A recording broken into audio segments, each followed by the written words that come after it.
Hah?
Bismillahirrahmanirrahim. Assalamualaikum warahmatullahi wabarakatuh. Innal hamdalillah nahmaduhu wa nasta'inuhu wa nastaghfiruh wa na'udzu billahi min shururi anfusina wa sayyiati a'malina. May yahdihillahu fala mudilla lahu wa may yudlil fala hadiya lahu. وأشهد أن لا إله إلا الله وحده لا شريك له وأشهد أن محمدا عبده ورسوله صلى الله عليه وعلى آله وأصحابه ومن تبعهم بإحسان إلى يوم الدين وسلم تسليما كثيرا. أما بعد.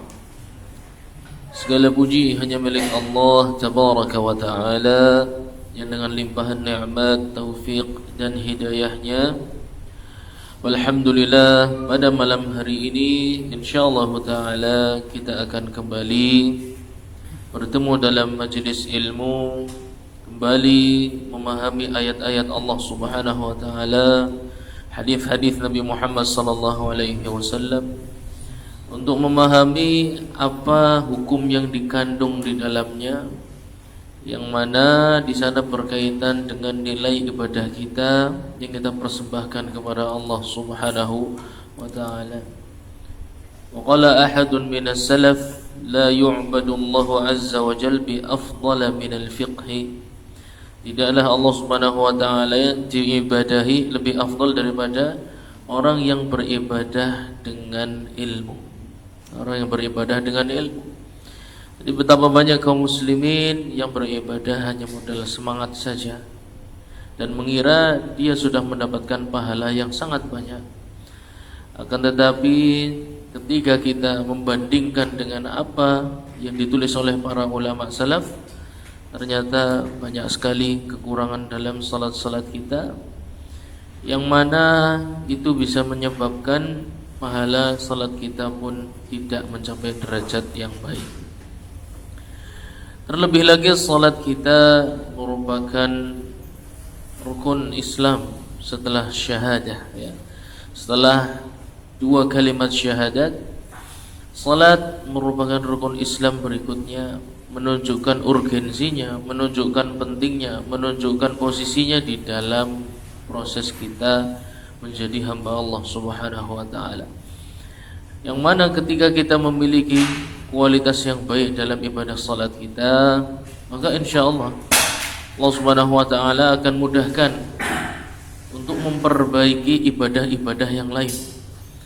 Tapi kalau urusan salat saja sudah acuh, urusan salat saja sudah yang penting salat, kemudian tidak memperhatikan bagaimana hukum-hukum yang dikandungnya, maka terlebih lagi ibadah yang lain, maka dia akan lebih acuh lagi, dia akan lebih tidak peduli lagi, dan kualitasnya pun akan tidak sebaik ibadah salatnya.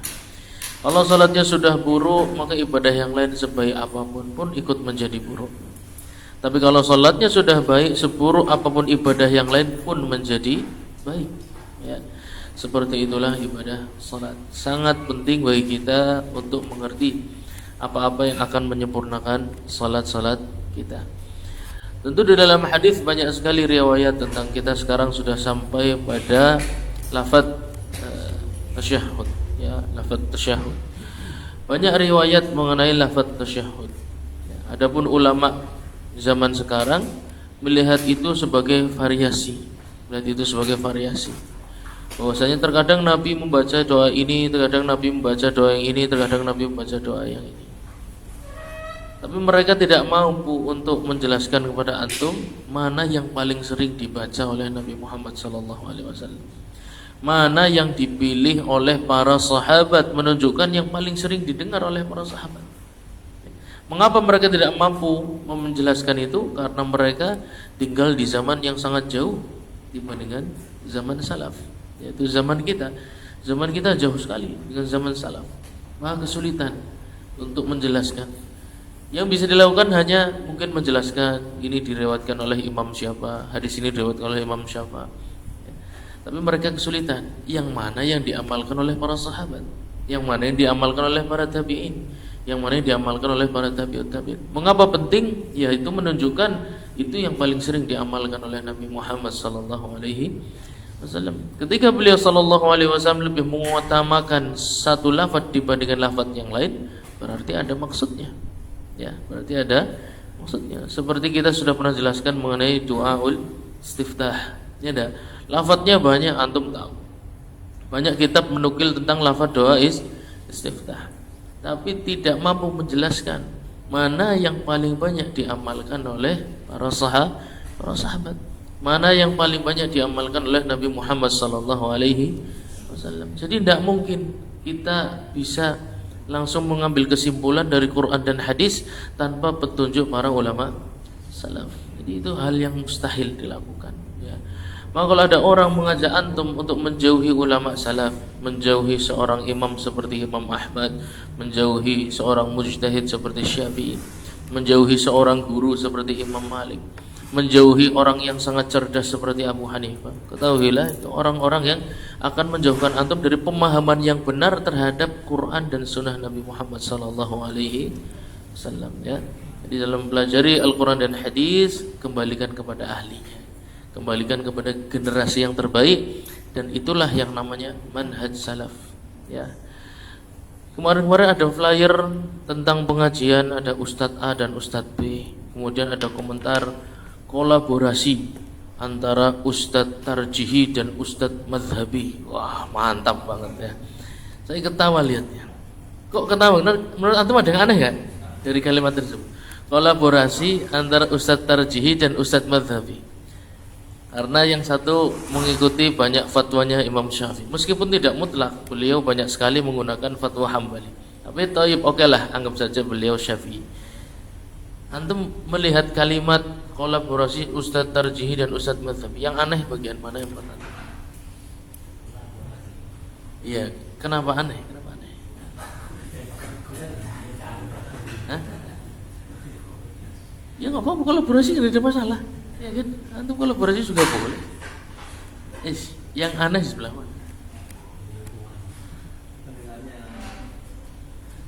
Ada yang bisa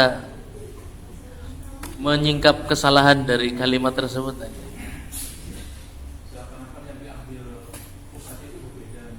Itu ya. Tak kasih sederhana. Dua-duanya itu tarjihi. Yang satu pakai tarjihnya sendiri, yang satu pakai tarjihnya Imam Syafi'i. Jadi madhabi kepala anda itu nggak ada di dunia ini, nggak ada. Taklid kepada ulama itu sebenarnya hanya mengikuti tarjih yang dilakukan oleh ulama tersebut. Sebenarnya dua-duanya tarjih. Tapi ana lebih percaya kepada tarjihnya Imam Ahmad dibandingkan tarjihnya antum. Hatta antum hafal hadis 2 juta hadis, tetap saya nggak percaya. Hatta antum hafal Quran qiraah asyarah kubro sekalian, tetap ana nggak percaya sama. Ana lebih percaya dengan Imam Ahmad. Boleh enggak? Boleh. Sama-sama tarjih. Imam Ahmad memang tidak melakukan tarjih. Ahmad melakukan tarjih, Syafi'i melakukan tarjih, Malik melakukan tarjih, Abu Hanifah melakukan tarjih, dan mereka ahli di bidang tersebut. Nah, antum gimana? Baru 4 tahun pulang dari Madinah tarjih, wajib. Ya. Baru belajar kitab Muqaranah Madzhab Bidayatul Mujtahid langsung jadi ahli fatwa dan murajjih. Ini fitnah. Ini fitnah. Fitnah dan azab bagi kaum muslimin.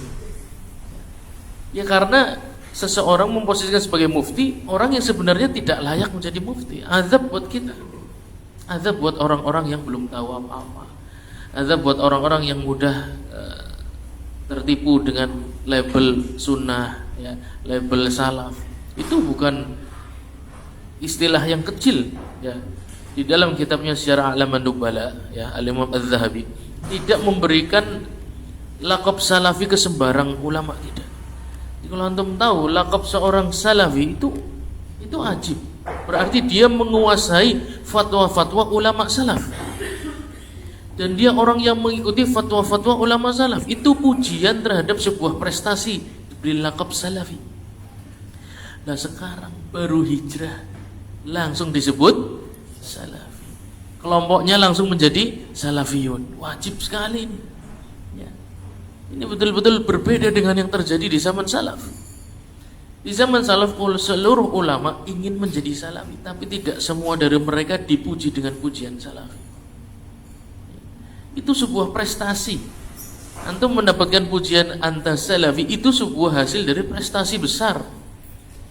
Ketika antum menguasai fatwa ulama salaf, antum mengumpulkan athar tabi'in, tabi'ut tabi'in, antum mengumpulkan fatwa sahabat, antum mengikutinya, kebanggaan. Anda seorang salafi, itu kebanggaan. Nah sekarang fatwa ulama salaf juga nggak ada, ya. Tarjihnya ikut imam masjidnya, lalu mengatakan dirinya salafi, sangat jauh sekali. Ya, jadi jangan tertipu dengan pujian yang mengatakan Anda salafi. Belum tentu Anda seorang salafi. Ya. Untuk mengatakan Anda salafi, Anda harus membuktikannya. Saya seorang salafi, buktikan. Paling enggak daftar kelas bahasa Arab dulu. Nggak ada salafi tidak bisa bahasa Arab, itu belum pernah terjadi. Belum pernah terjadi. Kemudian antum ngapalin Quran. Tidak ada satupun salafi yang tidak hafal Quran. Ya, antum tiru itu. Jangan cuma labelnya tok yang diambil. Saya alhamdulillah salafi. Ya tayyib, berapa juz yang antum hafal? Ya, yang penting saya salafi. Lalu enggak. Itu pujian yang berat. Antum menanggung laqab yang berat ketika mengatakan itu pujian orang-orang yang luar biasa. Ya. Oleh karena itu antum melihat tidak semua ulama diberi pujian seorang salafi oleh Al-Imam Adz-Dzahabi, kecuali orang-orang tertentu saja yang menunjukkan cintanya kepada sahabat, cintanya kepada Nabi Muhammad SAW tentu saja. Ya. Cintanya kepada para tabi'in dan tabi'ut tabi'in. Mereka mengorbankan harta, tenaga, pikiran untuk mengumpulkan asar ilmu tersebut. Itu seorang salafi, ya. Jadi jangan hanya mengambil labelnya saja, namanya gimmicknya. Jadi menampakkan sebagai seorang salafi, pada hakikatnya tidak tahu apa-apa tentang ilmunya ulama salaf. Itu memalukan, ya. Jadi antum jangan mudah berbangga dengan laqab tersebut, karena itu tanggung jawab. Ya, boleh antum menisbatkan saya seorang salafi, boleh, itu sebuah kebanggaan, tapi tanggung jawab. Ya, laqab itu memiliki resiko. Ya, status Anda mengaku seorang salafi memiliki tanggung jawab dan resiko. Antum harus ambil itu. Jangan sampai orang tertipu, antum mengaku salafi tapi akhlaknya jauh dari ulama salaf. Halal dan haram tidak tahu, urusan muamalahnya berantakan. Ya, banyak nipu orang apalagi. Terus mengaku dirinya salafi. Wah, musibah. Nah, itu merupakan musibah buat umat. Ya, ini buat kita semua. Ya. Ketika kita sudah siap untuk menjadi seorang salafi, kita sudah siap menempuh jalannya para ulama salaf, ambil seluruh resikonya. Bukan hanya pujiannya saja yang antum inginkan. Ya. Toh kita kan tidak mencintai pujian-pujian tersebut. Ya kan? Yang kita inginkan dari salafi apa? Kebenaran yang ada di dalamnya. Fokus pelajari sungguh-sungguh. Menempuh jalannya ulama salaf tidak ringan dan tidak sederhana. Kalau antum mau mengambil jalan itu, maka antum termasuk orang yang sedikit. Jazakumullah khair. Ya. Saya senang ada teman-teman yang mau menempuh jalannya ulama salaf. Kita semua berbahagia dengan adanya seseorang yang hijrah kemudian masuk ke jalannya ulama salaf. Kita semua berbahagia. Ada yang meneruskan dakwahnya para ulama salaf. Tapi ingat, itu bukan cuma klaim untuk memiliki komunitas, tapi itu sebuah tanggung jawab.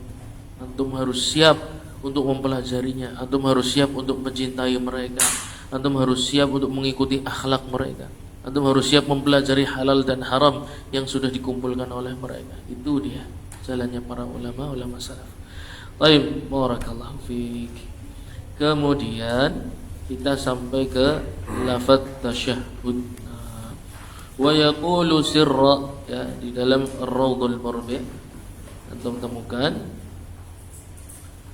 penulis berkata wa yaqulu sirra, berkata kemudian seketika ya jari sudah dibentuk. Nah, menyinggung sedikit ya. Asar-asar tentang Nabi sallallahu alaihi wasallam ketika membentuk halqah, yaitu lingkaran ketika tasyahud. Kemudian jarinya juga diangkat.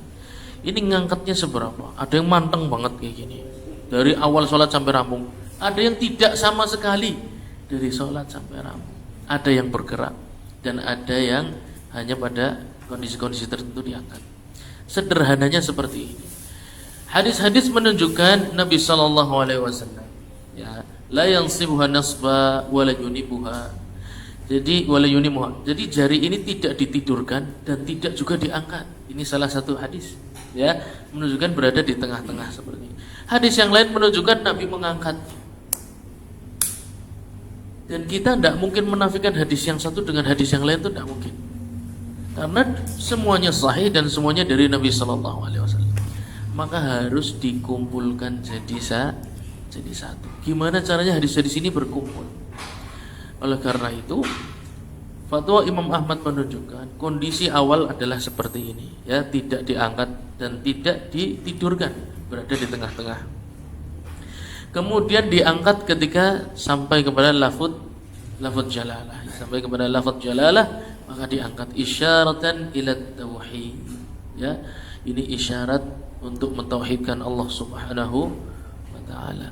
Dan ini merupakan amalannya Nabi sallallahu alaihi wasallam dan para sahabat. Ketika berdoa, beliau melakukan seperti ini.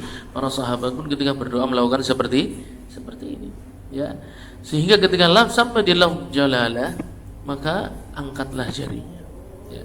Yang kedua kemarin ketika apa? Berdoa. Dan itu juga asar dari ulama salaf, dari para sahabat dan dari Nabi sallallahu alaihi wasallam. Ketika berdoa mengangkat jarinya seperti di dalam salat dan di luar salat.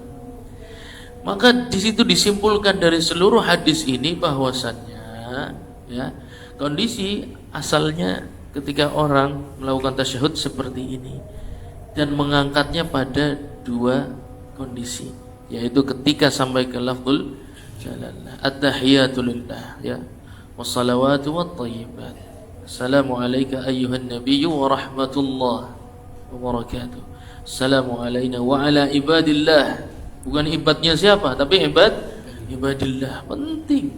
Antum akan merasakan sholat yang berbeda. Antum akan merasakan tasyahud yang berbeda ketika antum di setiap lafaz jalalah beri isyarat seperti ini, ya. At-tahiyatu lillah. Nanti sampai maksudnya insyaallah kita jelaskan, ya. Kemudian asyhadu an la ilaha illallah. Bukan cuma lisan, tapi berikan isyarat betul. Apa makna asyhadu an la ilaha illallah? Aku bersaksi, gue terjemah. Nah, itu namanya terjemah. Saya tanya makna, itu terjemah. Aku bersaksi. Apa menurut Anda? Apa makna asyhadu an la ilaha illallah? Makna dalam bahasa antum sendiri kira-kira apa? Hah? Ya tauhid. Tauhid itu jelas bahasa Arab, tauhid. Bagaimana Anda memaknai asyhadu? Makna asyhadu apa? Antum ngomong asyhadu kita paham boleh. Itu terjemah.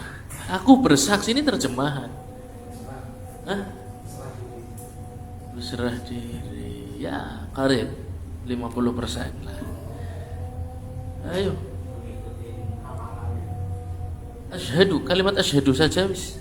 Kita persempit ruangnya, ya. Asyhadu apa? Bersaksi apa maksudnya? Bersaksi ini bimbing. Meyakini, ya. Saya yakin yang benar adalah la ilaha illallah, ya. Anda bersaksi maknanya adalah Anda meyakini yang benar adalah la ilaha illallah. Sekarang kita masuk mana la ilaha illallah. Apa makna ilah di sana? Ya, la ilaha illallah. Anda harus paham makna ilah dulu, nanti jadi itu kalimat nikmat buat salat. Apa makna ilah? Yang makna ilah saja, makna ilah saja, sederhana kok. Sembahan ki apa? Itu bahasa terjemah kok. Yang ibadah aja bahasa Arab kok. Antum harus bisa memaknai dalam bahasa antum sendiri dong. Kalau serapan terus antum nanti nggak paham, itu semua bahasa luar semua. Yang antum apa kan? Hah? Iya disembah. Masa nggak ada terjemah lain? Antum tidak punya ungkapan yang lain. Disembah itu apa? Antum kepalanya tunduk di depannya apa atau apa? Iya itu sama tadi, ibadah saja bahasa Arab. Yang diibadahi itu yang apa? Rob pencipta. Ini sekarang kita masalahnya ilah. Ya. Ini masuk ke tauhid uluhiyah. Berarti antum masih perlu belajar tauhid. Wallahi. Kalau tidak bisa menjabarkan tentang ilah dan Rob, antum fakir terhadap bab tauhid. Fakir. Ya. Penting sekali. Ilah itu yang antum gantungkan harapan antum. Ya. Yang antum ingin diampuni. Yang antum ingin mendapatkan rizki darinya, yang antum ingin mendapatkan keselamatan darinya. Oleh karena itu ketika orang berharap rezeki dari keris, musyrik. Ini permasalahan dengan tauhid apa? Tauhid apa? Uluhiyah. Karena antum menggantungkan harapan kepada selain Allah Subhanahu wa taala. Ya sederhana kok sebenarnya. Ya, karena konsep ilah dan Rabbnya nggak dikuasai, akhirnya muskil. Ya. Antum sedang ada masalah dengan rumah tangga misalnya, ya jangan antum lah, yang lain, Fulan ya. Fulan ada masalah dengan rumah tangga. Itu sebenarnya di dalam salat antum mendapatkan solusinya. Ya. Antum berharap mendapatkan bantuan dari Allah Subhanahu wa taala. Ya Allah, bukakan hati istri apa suami sing bermasalah sing tiga. Yes. Sing lanang ya, Allah bukakan hati istri saya. Ya. Asyhadu an la ilaha illallah. Ya Allah, hanya Engkau tempat aku menggantungkan harapan, doa, cita-cita yang bisa menyelesaikan seluruh permasalahan hidupku. Itu semua ada di lafaz jalalah. Ya. Kemarin juga anak sempat spill satu kitab. Wah, spill ini bahasa Indonesia apa spill? Spill ini apa? Hah? Iya. Apa judulnya? Karya Imam Abdul Qayyim apa? Madariju As-Salikin. Itu Masya Allah, barakallah. Itu dari awal halaman itu sudah menjelaskan tentang lafaz jalalah, apa yang dikandung di dalamnya dan apa yang bisa antum dapatkan ya dari lafaz tersebut. Maka ketika antum tasyahud, asyhadu, aku meyakini yang benar adalah la ilaha illallah, yang benar adalah tidak ada yang menyelesaikan urusan hidup saya kecuali Engkau ya Allah. Engkaulah yang aku harapkan, Engkaulah yang aku tunggu bantuannya, Engkaulah yang aku tunggu rizkinya, Engkaulah yang aku tunggu pertolongannya. Itu semua tauhid uluhiyah. Oleh karena surat Al-Fatihah, iyyaka na'budu wa iyyaka nasta'in. Pertolonganmu yang aku tunggu. Bukan pertolongannya fulan tak. Aku ngomong manuis tak tulungi bisa ora teka. Ya. Nah, ora sida aku dijak dolan karo kiye. Alasannya pirang-pirang. Wong pan nulungi antum ke alasannya pirang-pirang. Ya. Kemungkinan gagalnya tinggi. Ya. Tapi begitu Allah Subhanahu wa taala yang nolong, selesai. Ya, enggak ada satu orang pun mampu memudaratkan antum semua. Itu makna tasyahud. Jadi kuasai makna ilah dan Rabb. Ya, makna ilah itu apa sih? Yang kita sembah, itu apa? Sembah itu apa? Menyembah itu apa sih? Ya. Antum hati antum semua digantungkan kepadanya.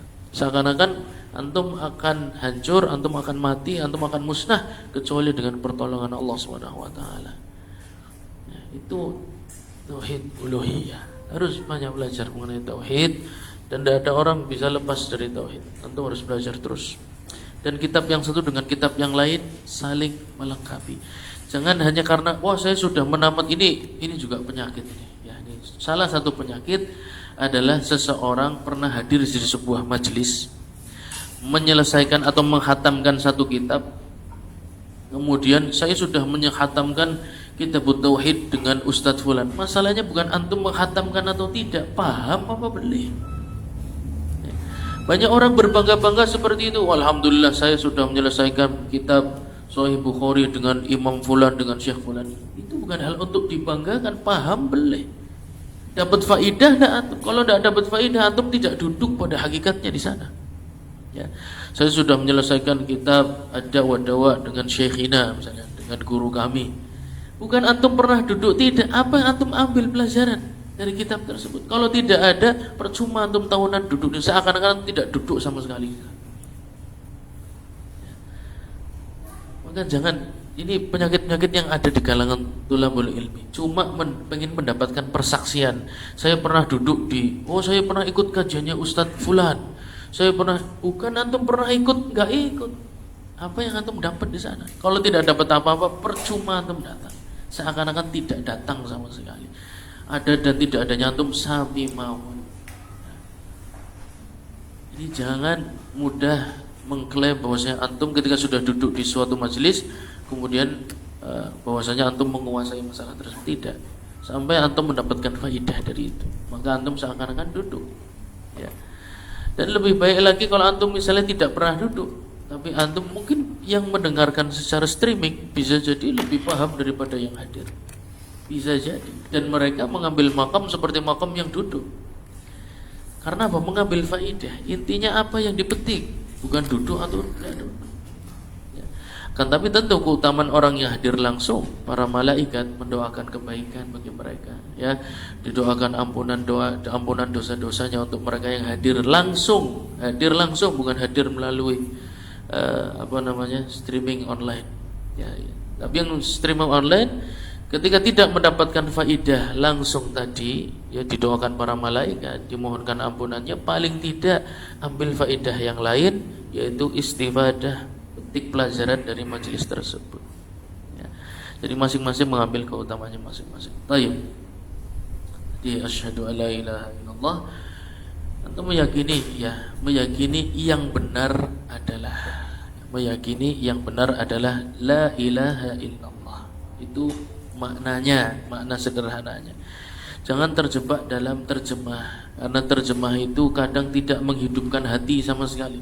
Ya, terjemah itu cuma ngasih tahu antum alih bahasanya, asyhadu, aku bersaksi. Tapi antum harus tanya kepada diri sendiri ketika mendapatkan sebuah terjemahan, aku pahamnya apa ya? Ketika aku dikasih tahu aku bersaksi, pahamnya. Agar orang paham, antum perlu ziyadatul ilm. Antum perlu untuk istizadah, menambah ilmu. Berarti harus buka kitab tafsir, ya, buka kitab penjelasan para ulama, sehingga dapat faidah ketika membaca tersebut. Insya Allah salat itu tidak akan buat antum ngantuk, tidak akan buat antum bosan, selama paham apa yang dikandungnya. Nabi SAW bersabda, Inna fis salati la syughla. Sesungguhnya salat itu sesuatu yang menyibukkan, bukan membuat ngantuk aslinya. Ya, antum agar lagi sibuk wis. Ya, profesinya apa kira-kira? Lagi sibuk, masak. Nah, lagi sibuk masak.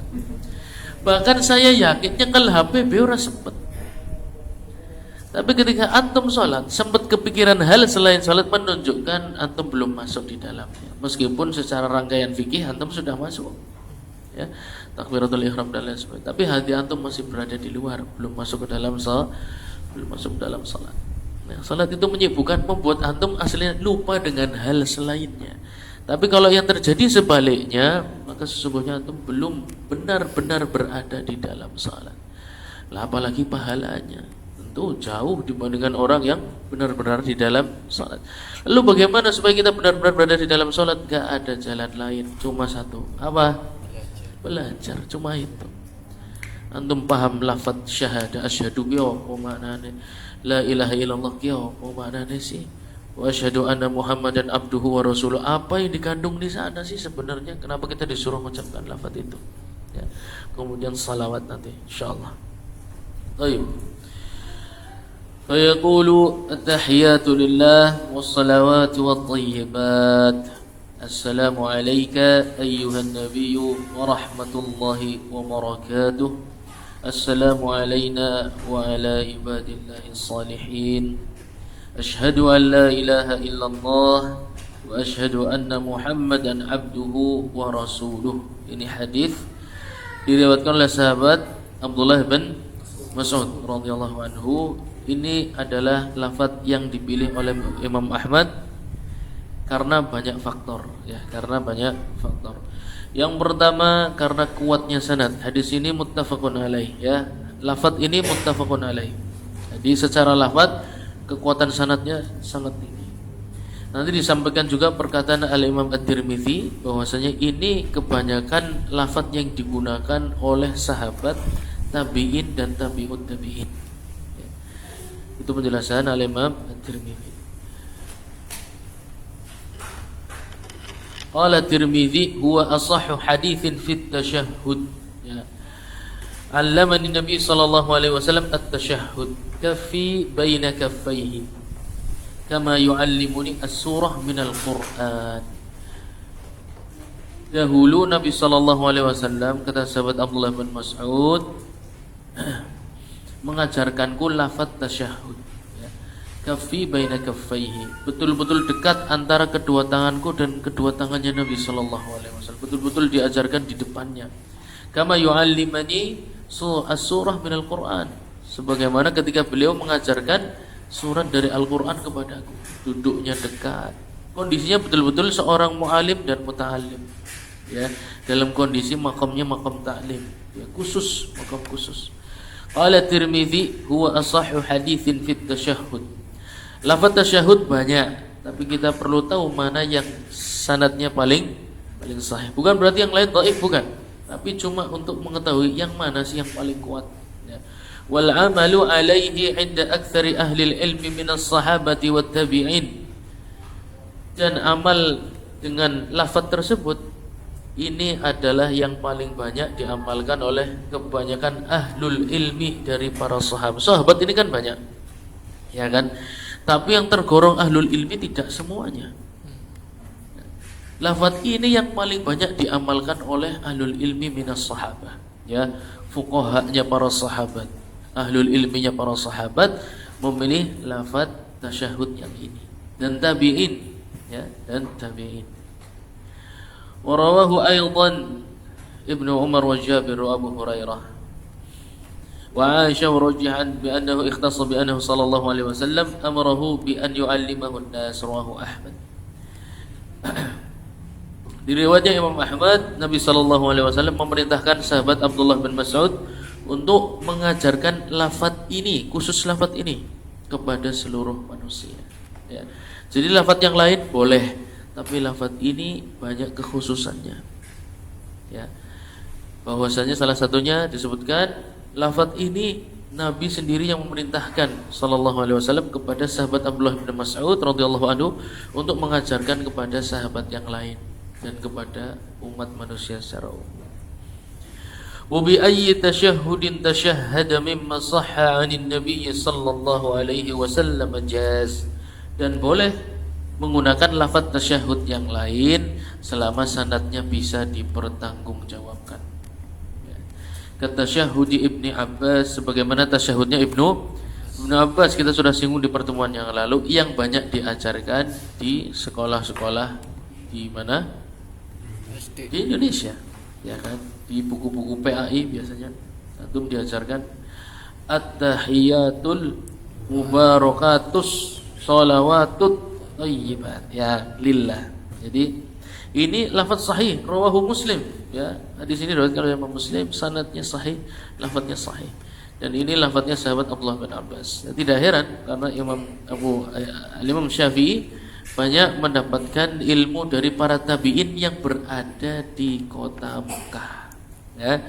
Dan fikihnya tabi'in yang di kota Mekah berasal dari sahabat Abdullah bin Abbas radhiyallahu anhu. Boleh, kata Imam Ahmad, boleh. Ya. Jadi inilah indahnya belajar fikih yang katanya mazhab tidak tarjih, ya, mazhab. Padahal memangnya Muhammad tidak melakukan tarjih, ya melakukan tarjih saja. Ya.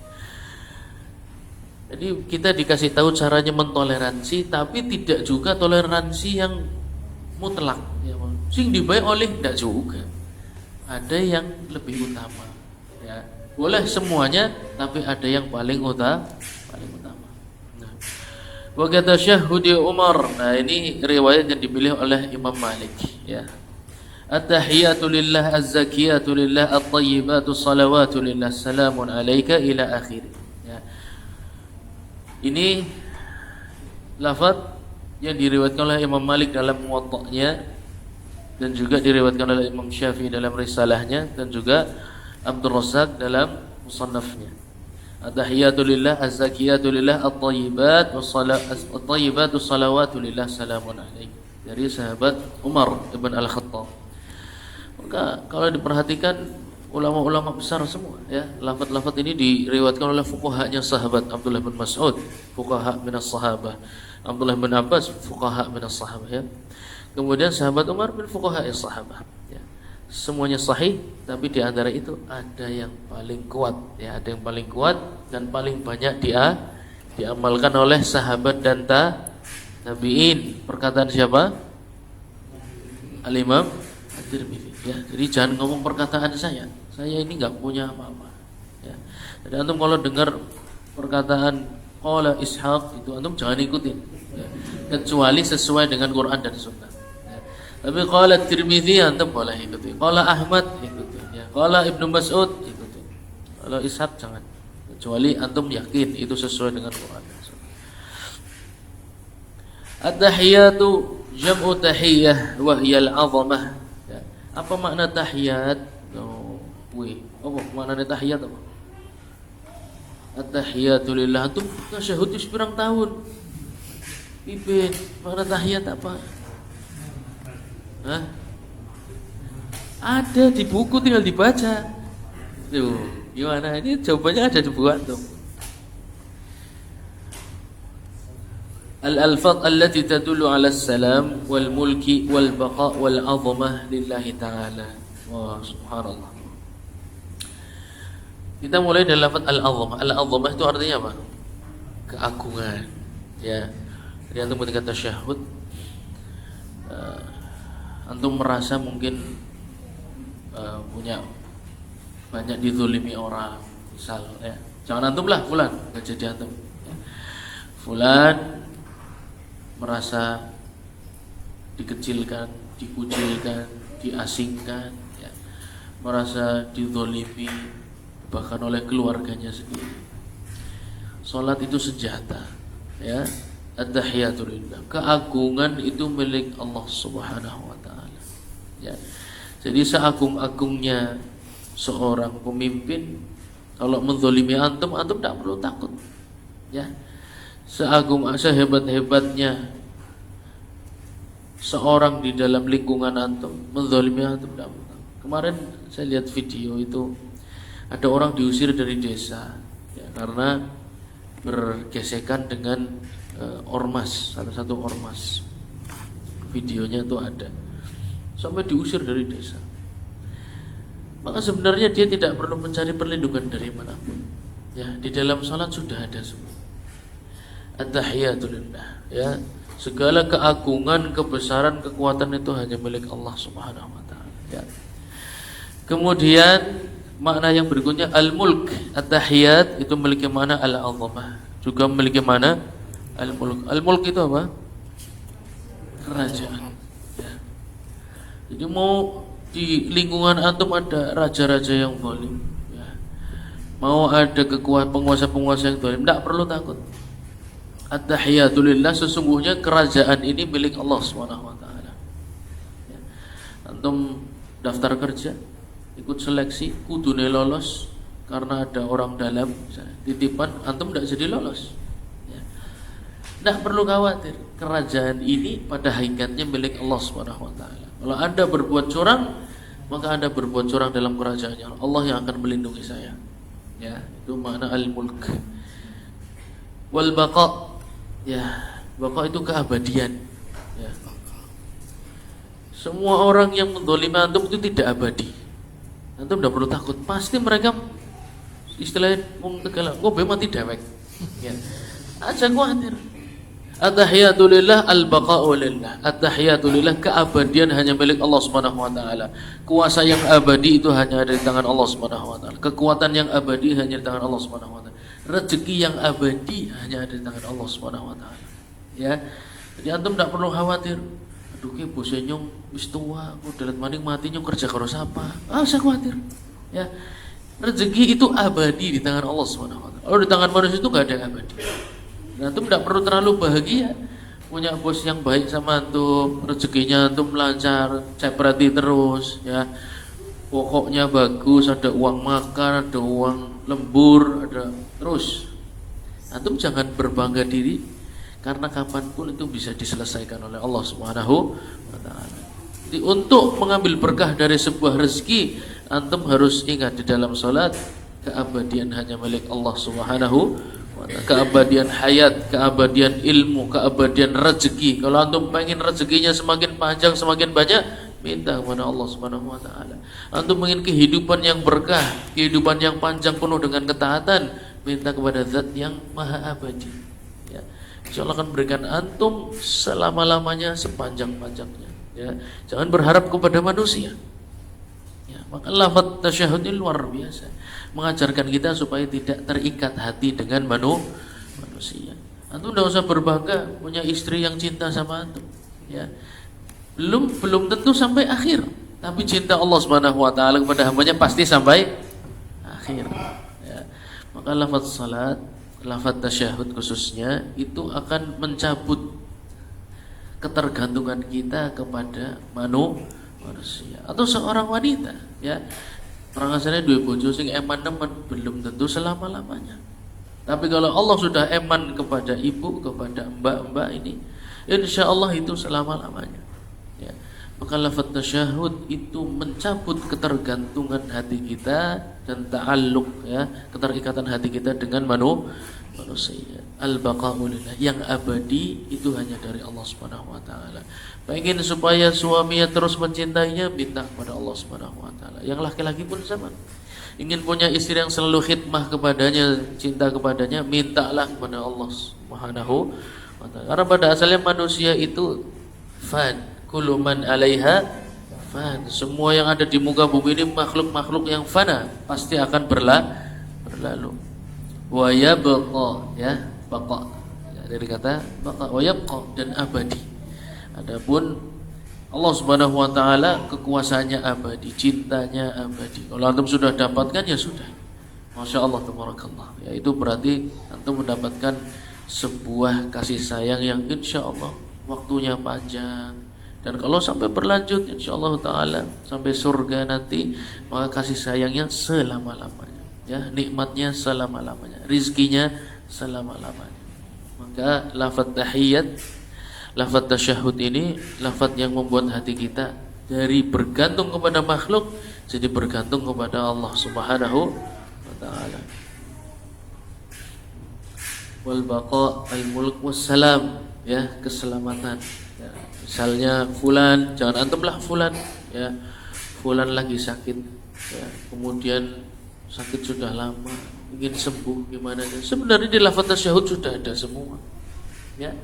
At-tahiyatu lillah, keselamatan itu dari Allah Subhanahu wa taala. Tidak perlu khawatir dengan penyakit Anda, tidak perlu khawatir dengan musibah yang Anda alami, karena keselamatan itu berasal dari Allah Subhanahu wa taala. Tidak perlu berharap kepada makhluk, berharaplah kepada Allah Subhanahu wa taala. Dia akan berikan semua yang dibutuhkan, keselamatan, kesehatan, kesuksesan. Tapi bukan berarti kemudian sholat tok ora gelem usaha, ora gelem kerja. Ya, wis lah nyumpun sementing tasyahud bae terus wis ora usah kerja. Ya, iku bae anak kabeh. Ya ndak juga. Ya. Barang siapa yang wa may yataharra khairan yuqah wa may yatawaqqa syarran yuqah. Barang siapa, ini lafaz Nabi sallallahu alaihi wasallam, barang siapa yang mengejar sebuah maslahat, insyaallah dia akan mendapatkannya. Barang siapa yang berusaha menjauh dari mudarat, insyaallah dia akan terjauh darinya. Kalau ingin terhindar dari kemiskinan, ya maka antum harus mau berusaha mengambil asbab. Kalau antum ingin mencapai kenikmatan dalam menjalani hidup ini, dalam beribadah kepada Allah Subhanahu wa taala, ya pengen tuku klambi sing apik go salat, anak pengen daftar sekolah go bocah nang sekolah sing bagus pendidikannya sing go bayar, ya. Ben nang dolan karo anak bojo ora kudanan ora kepanasan sing go tuku ya anak. Ya. Ben pengen kapanpun pengen umroh bayar anak. Kapanpun pengen haji pan sing reguler pan sing furoda bayar kabeh ya anak. Ya.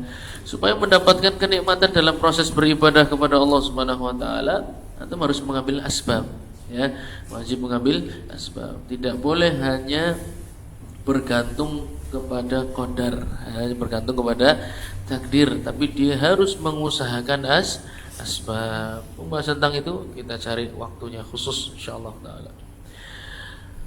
Tadi maknanya kira-kira ada 4 hal berkaitan dengan at-tahiyatulillah, ya. At-tahiyatulillah, keagungan hanya milik Allah Subhanahu wa taala. Hamba-hamba ini semuanya rakyat biasa, ya. Rajanya hanya Allah, penguasanya hanya Allah Subhanahu wa taala. Wal mulku lillah, kerajaan ini milik Allah Subhanahu wa taala. Tidak ada yang bisa memudaratkan Anda kalau Allah memberikan Anda maslahat, dan tidak ada yang bisa menolong Anda kalau Allah ingin menguji Anda. Ya, maka mintalah perlindungan kepada Allah Subhanahu wa taala. Wal baqa'u lillah, keabadian hanya milik Allah Subhanahu wa taala. Antum mungkin rezeki antum besok datang lagi dengan jumlah yang sama atau lebih besar lagi, itu yang bisa memberi bukan atasan Anda, tapi Allah Subhanahu wa taala. Tapi terkadang melalui atasan, terkadang melalui tetangga, melalui saudara, itu hal yang biasa. Tapi asalnya itu dari Allah Subhanahu wa taala. Kemudian assalam, keselamatan. Ya, keselamatan antum tadi, jangan antum fulan, ya, mendapatkan musibah dan lain sebagainya, jangan takut, ya. Sesungguhnya at-tahiyatulillah, keselamatan itu dari Allah Subhanahu wa taala. Antum pengen selamat diberikan istri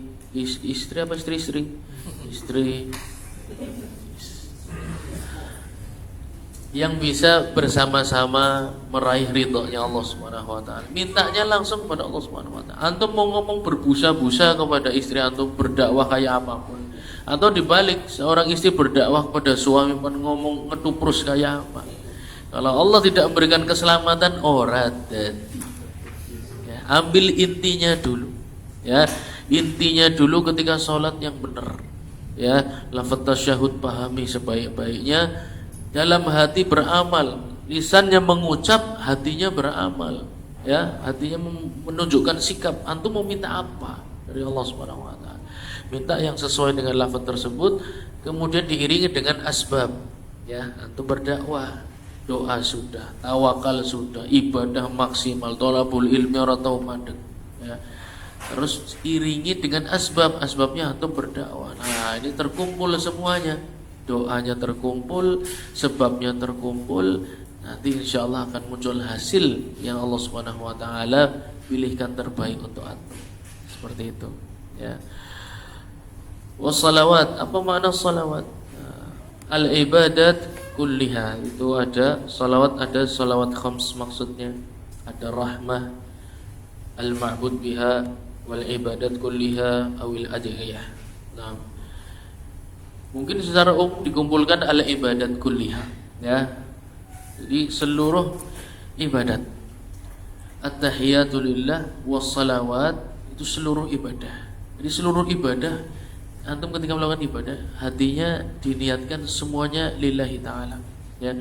Bukan untuk supaya, ya Allah berikanlah aku helikopter, ya Allah berikanlah aku mobil Hummer, ya Allah berikanlah aku motor Ninja atau ribu apa, ya.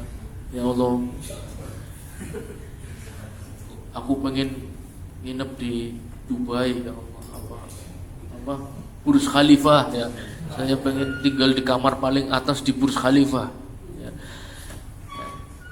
Jadi jangan Allah kayaknya digunakan untuk wasilah meraih dunia. Anda minta sesuatu yang lebih mulia dari itu semua. Ya tidak apa-apa, antum minta diberikan. Jadi minta, kalau untuk urusan dunia mintalah secara umum, ya. Berikanlah aku kehidupan yang jauh dari kefakiran. Ya insya Allah jauh dari kefakiran, nanti antum dimudahkan beli apa, Lamborghini, Porsche, Ferrari, insya Allah, ya, nggak usah khawatir. Tapi minta tuh sesuatu yang umum untuk dunia, jangan detail. Untuk urusan akhirat, Rabbana atina fid dunya hasanah wa fil akhirat. Urusan dunia detil nemen, menunjukkan tertariknya kemana? Padahal pan ditinggal, pan apa sih ditinggal? Kadang durung mati wis go rebutan, ahli waris wis lirik-lirikan. Nanti sing kaya aku sing kiye. Pan ditinggal kabeh, ya. Justru akhirat yang akan perjalanan abadi, ya, perjalanan selama-lamanya, justru kita kurang mencintainya, kurang mengharapkannya. Untuk urusan dunia minta secara umum aja, Ya Allah, berikanlah aku rezeki yang mencukupi untuk anak istriku. Ketika istriku pengen beli tas yang baru, aku sanggup membelikannya. Pengen beli sepatu yang baru, aku sanggup. Anak-anak juga pengen sekolah dimanapun, aku sanggup. Ya, rezeki yang mencukupi untuk anak, apalagi bisa mencukupi untuk menafkahi kedua orang tuaku, ya, menafkahi kakakku, menafkahi adikku, saudaraku. Untuk urusan dunia diumumkan saja. Ya ada rasa malu lah, ya, nggak bisa dihilangkan. Kebutuhan kita kepada dunia itu tidak bisa dihilangkan. Tapi ketika minta kepada Allah Subhanahu Wa Taala untuk urusan dunia, ya ada malu-malunya dikit lah. Jangan detil-detil banget. Ya, antum mungkin punya hasrat pengen beli ini itu, tapi minta secara umum aja. Ya Allah, berikanlah aku kebaikan dalam urusan duniaku. Tapi untuk akhirat, ya Allah, letakkanlah aku di surga yang tertinggi. Letakkanlah aku bertetangga dengan Nabi Sallallahu Alaihi Wasallam. Letakkanlah aku firdausil a'la, di firdaus yang tertinggi. Ya, harusnya detail untuk urusan surga, karena sehari-hari kita menggambarkan dalam hati surga. Tapi kalau sehari-hari gambarannya dunia, ya sudah. Ya, untuk urusan akhirat doanya sing umum, untuk urusan dunia jalungannya detail sampai ditulis cuma jaluki apa. Umumkan aja. Untuk urusan dunia minta secara umum aja. Untuk urusan akhirat antum detilkan. Ya Allah, berikanlah hamba ilmu sehingga bisa melanjutkan dakwahnya Nabi Muhammad sallallahu alaihi wasallam. Ya Allah, hamba ingin hafal Quran 30 juz, bukan hanya juz 30. Ya Allah, jadikanlah hamba penghafal hadis Nabi sallallahu alaihi wasallam. Meskipun diawali dari Arba'in Nawawi tidak apa-apa ya Allah. Berikanlah hamba kemudahan 40 hadis, berikanlah hamba kemudahan 100 hadis. Nanti meningkat. Ya. Jadi untuk urusan akhirat antum mintalah yang detil, mintalah yang menunjukkan antum itu sungguh-sungguh gitu. Ya. Ya Allah, jauhkanlah hamba dari azab neraka jahanam. Jangan biarkan hamba berkumpul dengan para munafikin dan kadzibin, ya. Untuk urusan akhirat coba didetilkan. Menunjukkan antum serius dalam minta. Tapi untuk urusan dunia, ya diumumkan aja lah. Meskipun dalam hati pasti ada keinginan tertentu yang spesifik, tapi ya kita ada rasa malu lah kepada Allah Subhanahu Wa Taala. Jangan menunjukkan bahwasanya nanti ada dilarang untuk berdoa yang sifatnya minta kelezatan-kelezatan dunia. Ya Allah, berikanlah aku rumah seperti sultan. Ya Allah, berikanlah hamba kendaraan RX King misalnya. Ya Allah, berikanlah hamba Mercedes Benz, ya. Ini membatalkan salat, ya. Nanti sampaikan doa-doa yang di dalamnya disebutkan maladzud dunia, kelezatan dunia secara spesifik, membatalkan salat, ya. Jadi ketika antum doa di akhir salat, usahakan doa yang umum. Nah, untuk urusan akhirat antum doa yang bagus, ya. Pilih doa yang terbaik. Wassalawat, yaitu seluruh ibadah, ya. At-tahiyatulillah wassalawat, maksudnya salawat lillah juga, ya. Seluruh ibadah itu untuk Allah Subhanahu Wa Taala, bukan untuk kenikmatan-kenikmatan dunia. Wat thayyibat, ya. Wat thayyibat minal kalam. Bagus sekali ini, ya. At-thayyibat yaitu perkataan yang baik, ya. At-tahiyatulillah, at-tahiyat antum sudah paham. Wassalawat seluruh ibadah. Wat thayyibat ini seluruh perkataan yang baik, ya. Seluruh perkataan yang baik itu bukan karena antum orang yang bijaksana dan bijaksini, ya. Bukan karena antum ahlil hikmah, bukan. Tapi itu adalah pemberian Allah Subhanahu wa Ta'ala. Terkadang ada orang yang pintar ngomong, ya. Kalau ngomong itu rangkaiannya bagus, kemudian jelas, ya. Kemudian sampai pesannya. Ketahuilah orang tersebut jangan merasa ujub, ya. Karena sesungguhnya perkataan yang baik itu pemberian dari Allah Subhanahu wa Ta'ala. Karena itu termasuk mukjizatnya Nabi Sallallahu Alaihi Wasallam adalah jawami'ul kalim, ya. Nabi Sallallahu Alaihi Wasallam termasuk orang yang pandai berbicara. Kalau ngomong itu sedikit tapi maknanya sampai dan maknanya luas. Itu sulit, ya. Antum ngomong ringkas tapi sejak omong langsung paham kan sulit. Ya, oleh karena itu termasuk sebuah ilmu, termasuk sebuah kelebihan. Antum misalnya profesinya sebagai seorang guru, seorang dai, atau di rumah sekedar dai kepada anak dan istri, atau istri berdakwah kepada suami dan anak-anak. Kemudian kok ngomongnya, ngomongnya yang kepenak, ya. Ayat pada metu kabeh, ya hadis-hadis ceplas-ceplos bisa enak teman. Tapi duduk karena sampean pinter orang. Ya. itu adalah pemberian Allah Subhanahu wa taala. Kalau antum mengakui itu, insyaallah ilmu antum akan bertambah. Ya, insyaallah kemudahan lisan antum dalam bahasa Quran akan bertambah. Atau baca Quran antum merasa fasih, yang jebule bacaannya enak ya. Masa ya dirungokna kepenak ya. Akhirnya didorong menjadi imam. Ya.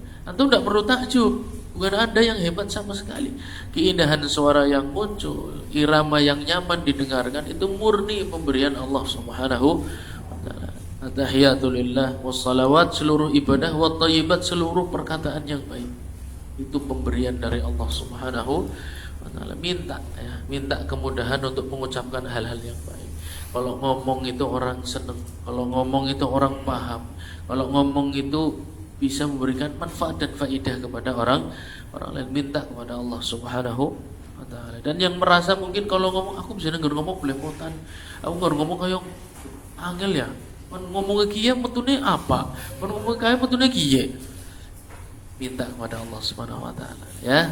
Ini ajib, tasyahud itu ajib loh ya. Kalau antum mempelajari makna-makna itu luar biasa. Ya antum minta supaya ibadahnya bisa ikhlas, perkataan yang keluar perkataan yang baik. Wa tahiyat itu sebuah sikap hati tawakal penuh kepada Allah Subhanahu wa taala, ikhlas. Ikhlas itu artinya apa ikhlas? Ibu-ibu nggak boleh jawab karena ibu-ibu sering hadir pengajian saya. Bapak-bapak nggak pernah hadir karena pengajiannya khusus apa? Muslimat ya, jadi nggak pernah hadir. Ikhlas artinya apa? Ibu-ibu nggak boleh jawab. Ikhlas artinya apa? Ya, artinya murni. Ikhlas itu murni. Ya, jadi hanya ada murni itu bukan berarti gak ada niat seperti yang katanya kalau ibadah itu seperti antum ke toilet ya, ketika sudah melakukan hajat antum lupakan begitu saja. Loh, salah. Ibadah itu antum punya satu niat maksudnya gitu loh. Murni itu kan ada satu zat di dalam. Ya ada. Air murni ya, berarti ada zat air di dalamnya. Susu murni ada zat susu di dalamnya. Ya, menandakan cuma ada satu niat dalam ibadah, itu yang namanya ikhlas. Niatnya apa monggo antum tentukan. Kalau antum meniatkan akhirat, insyaallah ibadah antum lillah. Ya, insyaallah ibadah antum lillah. Tilawah Quran, niatnya untuk apa? Untuk pamer, ya, untuk supaya dipuji atau lillah, antum yang meniatkan. Tahiyatulillah wassalawat, seluruh ibadah lillah, wa thayyibat, perkataan yang baik lillahi ta'ala.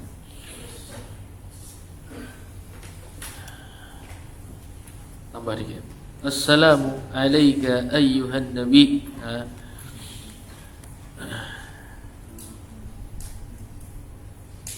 Warahmatullahi wabarakatuh. Nah, itu sebuah doa ya. Keselamatan alaika, semoga Allah berikan kepadamu wahai Nabi. Di sana maksudnya adalah Nabi Muhammad sallallahu alaihi wasallam. Mengapa antum perlu berterima kasih kepada Nabi Muhammad sallallahu alaihi wasallam? Dan ini uniknya ya. Allah Subhanahu wa taala bisa saja mengajarkan antum untuk mengatakan assalamu alayka ayyuha Muhammad, assalamu alayka ya ayyuha ibn Abdillah, bisa saja. Tapi kenapa dipilih assalamu alayka ayyuhan nabi? Kira-kira ada pesan apa di situ? Ada pesan apa di sana? Apa makna nabi? Nah, wah, dari kalimat naba, surat naba ya, pembawa berita yang besar ya. Assalamu alayka, keselamatan bagimu wahai nabi, yang sudah menjelaskan kepada kita semua perkara yang besar dalam hidup kita ya. Perkara yang besar berkaitan dengan surga dan neraka. Ini perkara yang paling besar dalam hidup kita. Mana-mana amalan yang membawa ke surga, mana-mana amalan membawa neraka. Mana-mana hamba-hamba yang mukminin, mana-mana hamba yang kadzibin ya. Mana-mana hamba yang salihin, mana-mana hamba yang munafikin. Itu perkara yang paling besar dalam hidup kita.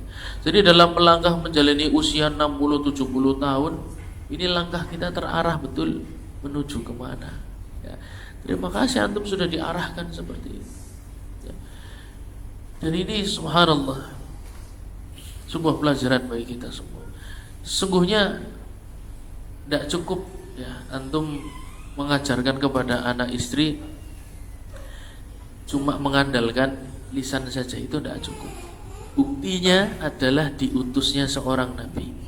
Ya, diutusnya beliau sallallahu alaihi wasallam menjadi seorang nabi menunjukkan dalam dakwah itu konsepnya adalah menjadi contoh terlebih dahulu. Ya enggak? Kalau tidak perlu contoh, anaknya Ustaz tak ngerti orang. Bukan masalah Anda pernah memberitahu atau tidak, tapi Anda sudah memberi contoh atau tidak. Ya. Kalau cuma ngasih tahu, niscaya cukup diturunkan kitab Al-Quran selesai. Ya enggak?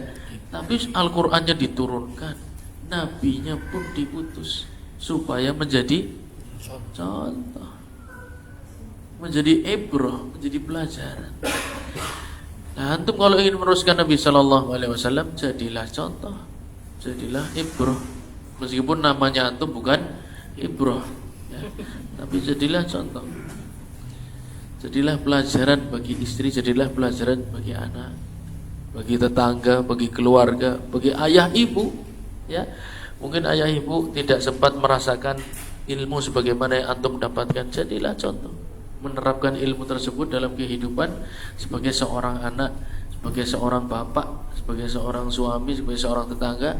Dalam dunia pekerjaan antum mungkin sebagai seorang apapun dalam pekerjaan antum. Ya, jadilah contoh.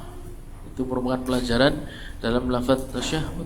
Bahwasanya antum setelah selesai sholat, jadilah contoh yang baik.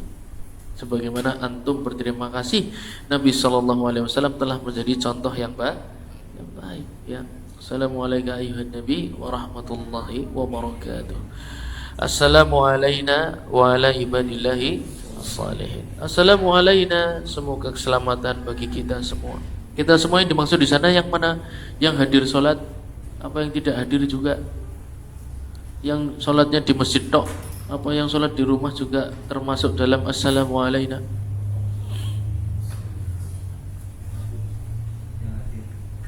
Khusus yang hadir, yang nggak hadir nggak usah. Kayak orang kaya wis, monggan ya, monggan kayak khusus untuk yang hadir-hadir saja.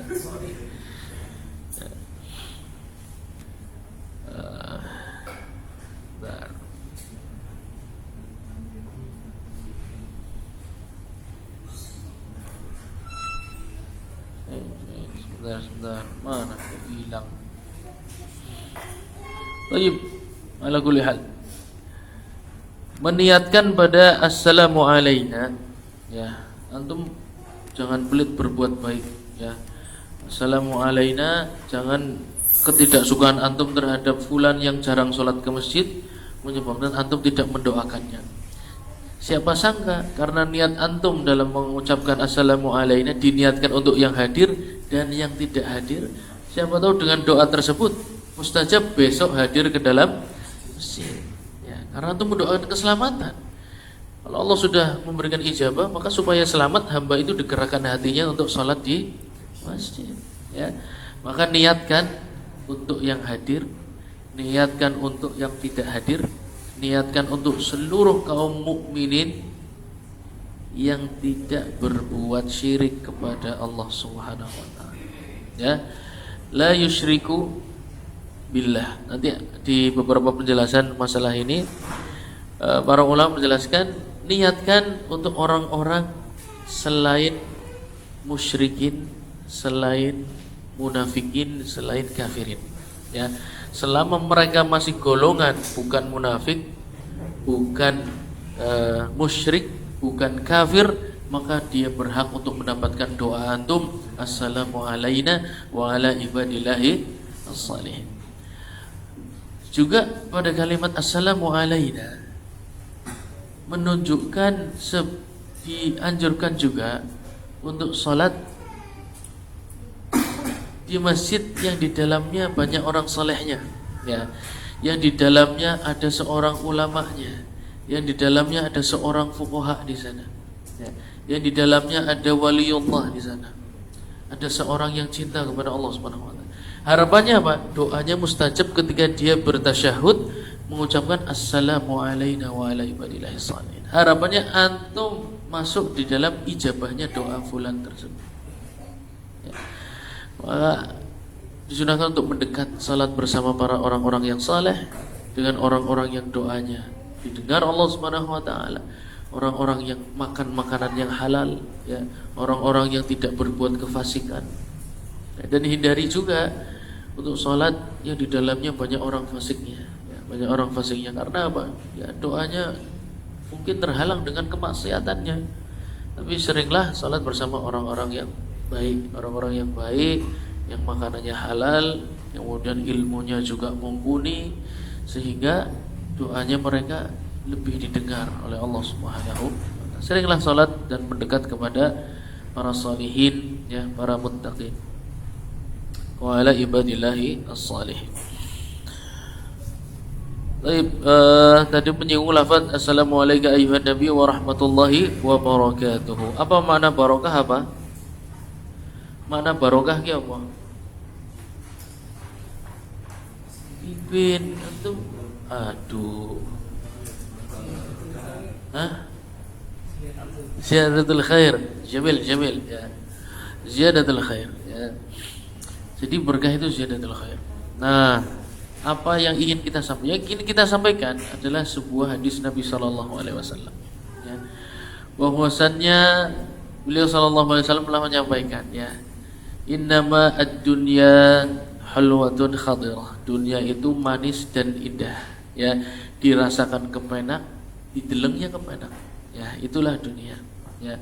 Faman akhadhaha bihaqqiha urikalahu fiha. Ini ajib, ya. Barang siapa yang mengambil dunia, ya, dengan cara yang hak, diambil dengan cara yang hak, dihabiskan untuk perkara yang hak, urikalahu fiha, maka Allah akan berikan keberkahan dalam hartanya. Berarti apa artinya tadi? Hah? Bertambah. Ini konsep dagangnya wong Islam, ya. Fokus kepada proses yang berkah, ya, dan juga ya fokus kepada ilmu yang berkaitan dengan usaha. Aja mung dongan tok, kemudian pelange baru dipasang, ya, toko ini orang sudah ditulis toko, kok mung tuku yang mana dewek, orang dipasangi meja kursi, oh warung mangan orang pasangi meja kursi, oh wis karepe kayak pan mangan nang ndi, penting kita tawakal aja. Ya, ada seluruhnya digarap, digital marketingnya digarap, ya. Di sini ada yang ahli-ahli digital marketing, atau bisa kontak mereka, ya, untuk ngurusi digital marketing. Kemudian juga konsep tokonya dilihat, asbabnya diambil semua, ya. Asbabnya diambil semua, proses mencari hartanya berkah, burikalahu fiha. Proses mencari hartanya dengan cara yang hak, yang halal, diridhai Allah Subhanahu wa taala, insyaallah rezeki antum bertambah. Burikalahu fiha, keberkahan akan Allah berikan. Berkah itu dari apa? Ziyadatul khair, ya. Kebaikannya akan bertambah, ya. Ini enggak usah khawatir, seorang muslim tuh nikmat hidupnya, ya. Mau bisnis apapun, mau kerja apapun, ambil asbab yang terbaik, kemudian ambil dengan cara yang hak, insyaallah bertambah hari demi hari, waktu demi waktu. Antum sabar aja. Mau apapun barang dagangan antum, nampaknya nilainya 1.000 2.000, dipingo, ya, ngurusi dina payune 1.000 2.000, payune 1.000 dalam sehari wis, ya wis katon, ya kan. Sabar, enak ngurus kayak gue, enak. Menuju ziyadah itu ambillah proses yang baik, ya, ambillah proses yang baik dan juga asbabnya, sebab-sebab yang sesuai. InsyaAllah burikalahu fiha, keberkahan akan Allah berikan kepada. Perlahan akan bertahap, ya, akan meningkat. Mereknya mulai dikenal orang, ya. Kemudian banyak orang mulai menggunakannya. Karena orang beli ini murni digerakkan oleh Allah Subhanahu wa taala. Antum tidak bisa kontrol ke di tuku. Antum pan maksa kaya apa nggak gelem ora bakal gelem. Diskon gue ente gratis ora nyong lagi ora pengen. Ini jagung tuli wis kalem, bayarin kok. Oh, ngurus rampung mangan mas deh bayar deh. Ya bayarin kok. Ya karuan bayarin kok. Masa urung mangan harus dibayar ya kan? Bayarin kok ya karuan bayarin kok. Itu bagus tuh ide ya. Mangan bayarin kok. Ya, gua ngurus rampung mangan maksudnya. Itu bagus. Gimmick ya, itu digital marketing juga ya tuh. Beli dulu, bayarnya nanti. ketika sudah apa istilahnya apa? Agar online kan tokonya istilahnya apa sih? Sudah check out. Ya. Beli dulu bayar engkau dalam kurung setelah check out ya, selesai aturan kita karuan kata ya. Baik. Sepertinya kita akan lanjutkan di pertemuan yang akan datang ya. Supaya antum tidak terlalu banyak, sedikit demi sedikit, tapi saya sampaikan tadi ambil faedah ya.